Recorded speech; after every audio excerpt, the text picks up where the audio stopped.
Yep. All right.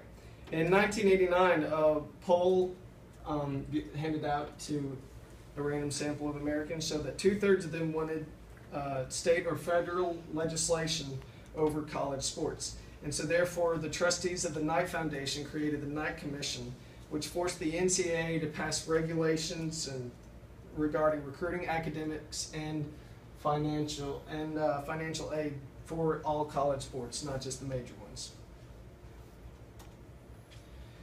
History of conferences. Every conference has a member conference, which consists of a couple staff members that run seminars to educate the schools on the NCAA's rules and regulations each year, because they're continually updated. The increase in television contracts has led to substantial increase in revenue sharing. In fact, in 2009, the Big Ten Network issued out $22 million per institution. And so that's the main reason that we're seeing so many conference realignments, even though it's not just a recent phenomenon, because in 1990, the first major conference realignment, which set the stage for what is happening now that we're seeing all over collegiate sports. Arkansas left the old Southwest Conference, which was 80 years old, to the SEC for the aforementioned television contracts and increased national exposure, which led to all the other schools eventually jumping ship and chasing the same kind of exposure. We're still seeing issues with conference realignment today. And other reasons for realignment include potential for revenue from corporate sponsorships and to join a conference that actually holds a conference championship game. Alright, so I'm going to talk to you a little bit about the industry of college athletics. So to start, the NCAA, which is the primary rule-making body in college athletics in the U.S., which stands for the National Collegiate Athletic Association. But a little bit about the institutions is that it's split up into 3 divisions. There's D1, D2, and D3. And each year they hold an annual convention. And in the past, it was a one school, one vote. So each institution would get one vote to dictate the policy and legislations. But now they've changed it to where the annual convention is like split up into mini conventions so that D1 schools can meet with each other, D2 and D3, and then they can dictate policies and legislations from there. The NCAA National Office is what enforces all the rules that the membership passes. It's like the headquarters, which is located in Indianapolis, Indiana. That's organized into different departments such as the administration, business, championships, communications, compliance, enforcement, educational resources, publishing, legislative services, and visitor center / special projects.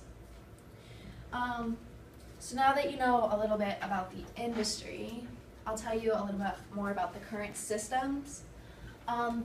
Each institution has its own philosophy that's regarding the governance of the athletic department.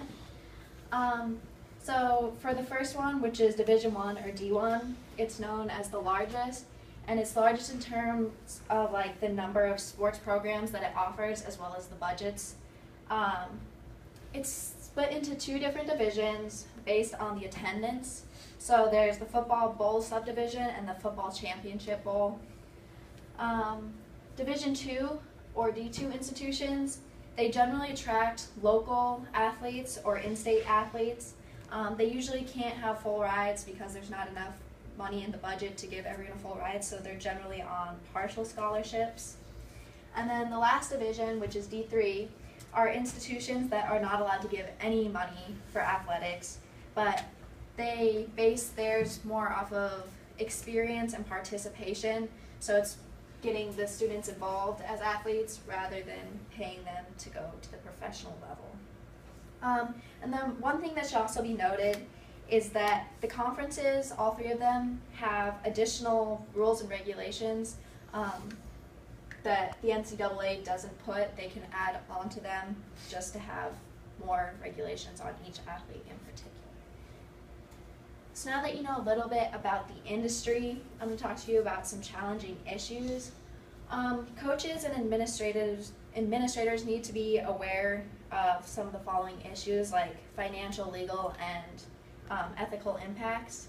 So to start, one would be Title IX, which is a federal law that was passed in 1972 to prohibit any gender discrimination of any educational program or activity that involves federal financing assistance. So what the Title IX is to make equality between women's sports and men's sports, because when the federal law was passed, 70% of athletes were male and only 30% were female. So some of the solutions to make it more equal so that females have just as many rights playing sports as males is that institutions are reducing the amount of sports that are offered for men just to keep it more equal, but also they're capping roster sizes, so it's not just the amount of sports but the amount of athletes to the sports. And then the last solution that some institutions are doing are increasing availability for women's sports, so they're adding programs, but that's a little more difficult because you have to hire coaches, get uniforms, get all the athletes, so most institutions have found it easier to take away some of the men's sports. Another major challenging issue that they're facing right now is minority hiring. As of 2009, the athletic directors across the country, only 10% are African American, and even less are female, coming in at 9.4%, which is approximately 32% or 32 females altogether. And so one way they're getting rid of it is by the establishment of a hiring report card, which was recently put in place that requires you to interview an African American for the job position. So it gives them an option to make it more equal for the minority. Also, agents and gambling have become a large challenging issue because there's a lot of alleged violations by not only agents but also student athletes. It's been seen in publicity a lot lately that student athletes are taking money under the table and are pushing to be paid so they can diminish that, but as of right now it's still a challenging issue as they're not being paid legally. And the last major challenging issue that's still coming up is social media. It's the misconduct of what is being posted onto social media websites. There's a lot of images of underage drinking that's getting athletes into trouble, and they're communicating with fans in improper ways. So now that you know a little bit about college athletics, I'm going to talk about how it applies to me. So my goal is to become an athletic director, ideally at a major university one day.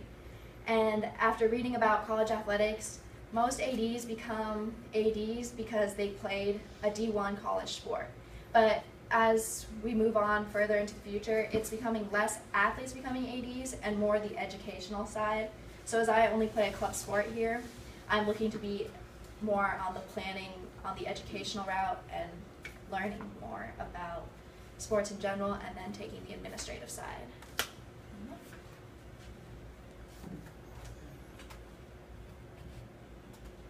Yes, and as for me, it's a little bit harder to relate the aspirations for myself to what I just talked about. But my goal is to work in promotions or outreach programs such as the NFL Play 60.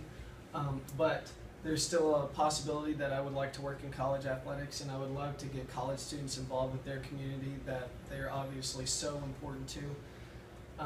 And so this information has obviously given me insight on how some of the biggest sport organizations in the country are run, and I would like to possibly be a part of that one day in helping the student athletes get more involved with their community and build positive relationships.